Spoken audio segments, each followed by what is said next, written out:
आता देशामध्ये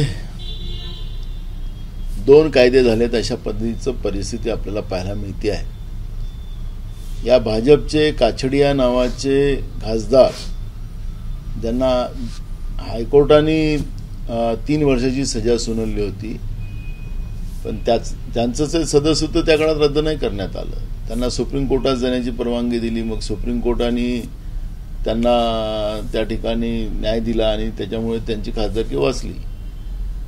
त्याचप्रमाणे विक्रम सैनी नावाचे मुझफ्फरनगरचे त्यांचे आमदार आहेत बीजेपीचे, त्यांच्यावरही कारवाई केली नाही, त्यांच्यावरही 5 वर्षाची सजा सुनावलेली आहे।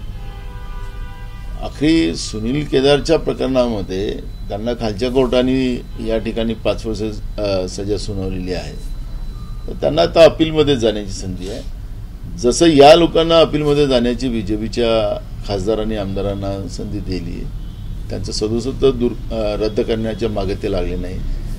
आज रविवार आहे, आज रविवारी एवढी काय काही झाली होती भाजपला, पण हे जे देशात भाजपमध्ये असेल तर ते गुजरातच्या वॉशिंग मशीनमध्ये धुतले जातात अशा पद्धतीचं त्यांचेच खासदार आमदार चर्चा करतात आणि मीडियाला सांगतात। ही जी काही प्रथा महाराष्ट्रात आणि देशात सुरू झालेली आहे ही काही जास्त दिवसाची नाही। सत्तेची ज्याप्रमाणे गैरवापर करण्याची जी प्रथा बीजेपीने सुरू केलेली आहे त्याचा हा प्रकार आहे। ठीक आहे, आम्ही कायदेशीर लढाई आहे, कायदेशीर लढाई सुनील केदार लढतील आणि आम्हाला न्यायव्यवस्थेवर विश्वास आहे। भाऊ, शिंदे गटाचे एक आमदार महेंद्र दळवी म्हणून आहे, त्यांनी अधिकाऱ्याला धमकी दिली आणि वीज बिल वसुली करू नका अशा प्रकारची धमकी दिली, जिवे मारली।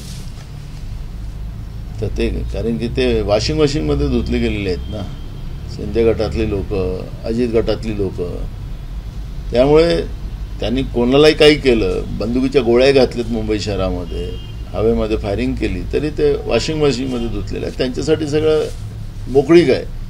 महाराष्ट्रामध्ये आज अराजकता भाजप सरकारने निर्माण करून ठेवलेली आहे, त्याचाच परिणाम आहे की अधिकाऱ्यांना सत्ता पक्षातले आमदार मंत्री ज्या पद्धतीनं धमकवतात हे चित्र रोज पाहायला मिळतं।